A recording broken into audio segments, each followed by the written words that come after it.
Part 3. Nature. Poem 1. New feet within my garden go, new fingers stir the sod. A troubadour upon the elm betrays the solitude. New children play upon the green, new weary sleep below. And still the pensive spring returns, and still the punctual snow. Poem 2. Mayflower.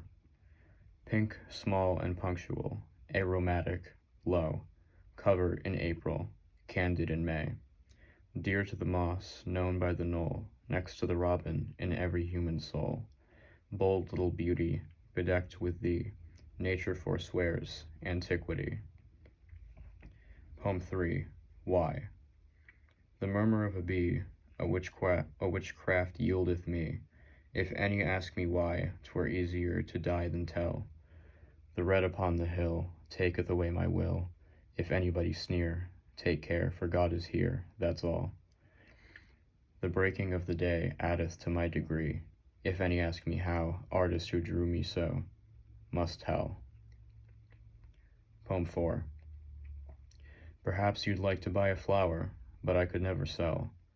If you would like to borrow until the daffodil unties her yellow bonnet beneath the village door, until the bees from clover rows their hawk and sherry draw.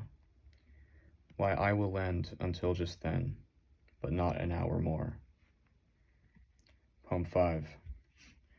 The pedigree of honey does not concern the bee.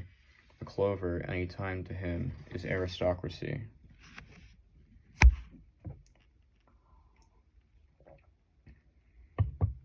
Poem 6. A service of song.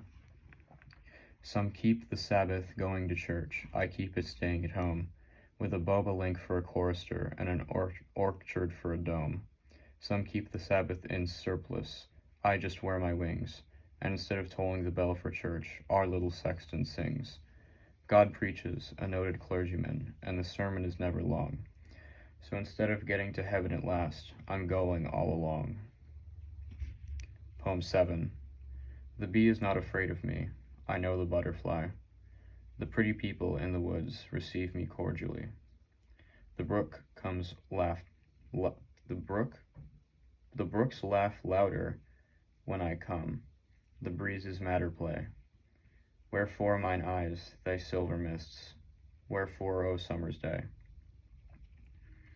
Poem 8. Summer's armies. Some rainbow coming from the fair, some vision of the world. Cashmere I confidently see, or else a peacock's purple train, feather by feather, on the plain, fritters itself away.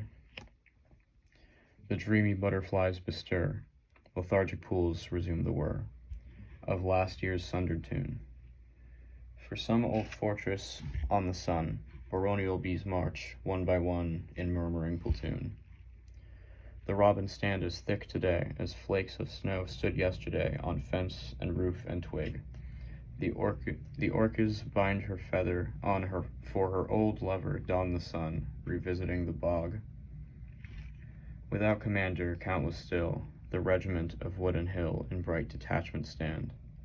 Behold, whose multitudes are these, the children of whose turbane seas, or what Circassian land?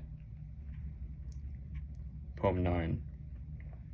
The grass has so little to do, a sphere of simple green, with only butterflies to brood and bees to entertain, and stir all day to pretty tunes the breezes fetch along, and hold the sunshine in its lap and bow to everything, and thread the dews all night like pearls, and make itself so fine, a duchess were too common for such a noticing.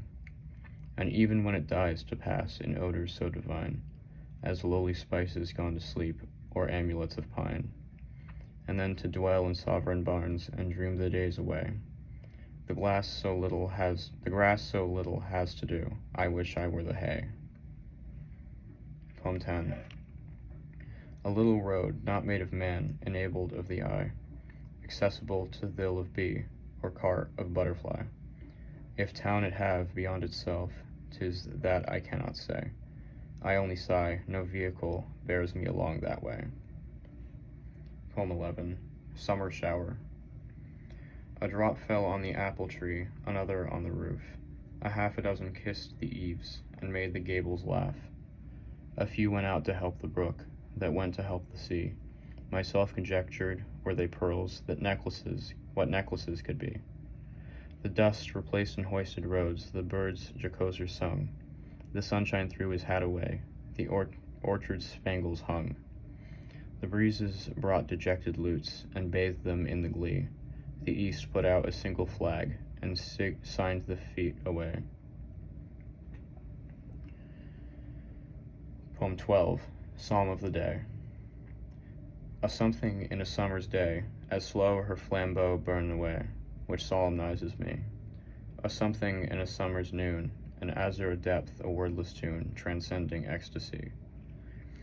And still within a summer's night, a something so transporting bright, I clap my hands to see. Then veil my too inspecting face, lest such a subtle shimmering grace flutter too far for me. The wizard fingers never rest, the purple brook within the breast still chafes its narrow bed. Still rears the east her amber flag, guides still the sun along the crag, his caravan of red. Like flowers that heard the tale of dews, but never deemed the dripping prize awaited their low brows. Or bees that thought the summer's name some rumor of delirium no summer could for them. Or arctic creature dimly stirred by tropic hint some traveled bird imported to the wood. Or wine's bright signal to the ear, making that homely and severe, contented, known before. The heaven unexpected came to lives that thought their worshipping a too presumptuous psalm. Poem 13, The Sea of Sunset. This is the land the sunset washes, these are the banks of the yellow sea, where it rose or whither it rushes, these are the western mystery. Night after night her purple traffic strews the landing with opal bales. Merchantmen poise upon horizon, dip and vanish with fairy sails. Poem 14, Purple Clover. There is a flower that bees prefer, and butterflies desire. To gain the purple democrat, the hummingbirds aspire.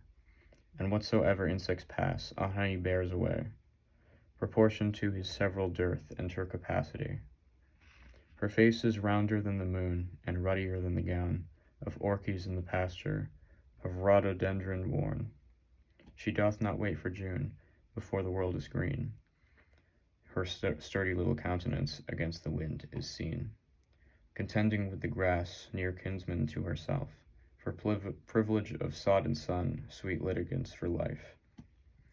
And when the hills are full, and newer fashions blow, doth not retract a single spice, for pang of jealousy. Her public is the noon, her providence the sun, her progress by the bee proclaimed in sovereign swerveless tune. The bravest of the host, surrendering the last, nor even of defeat aware when cancelled by the frost.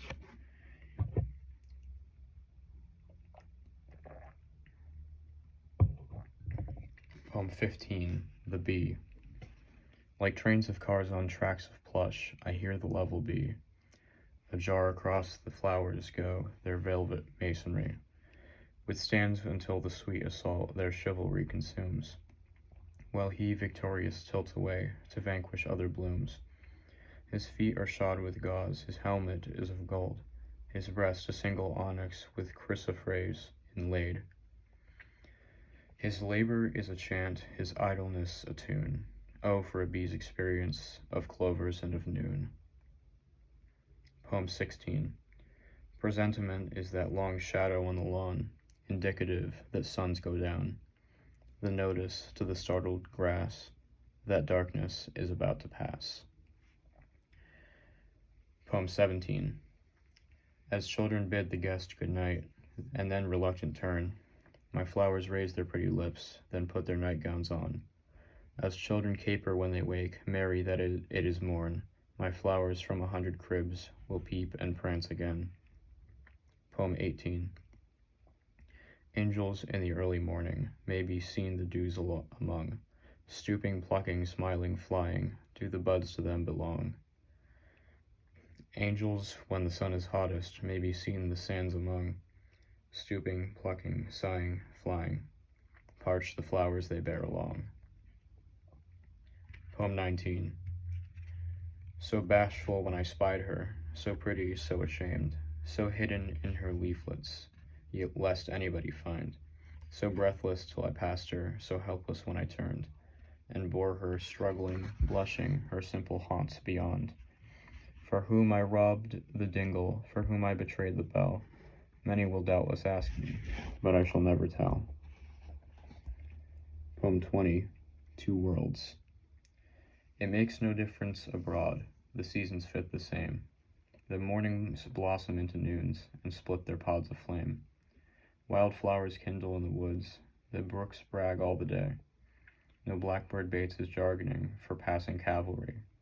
Auto de fe and judgment are nothing to the bee, whose separation from his rose to him seems misery.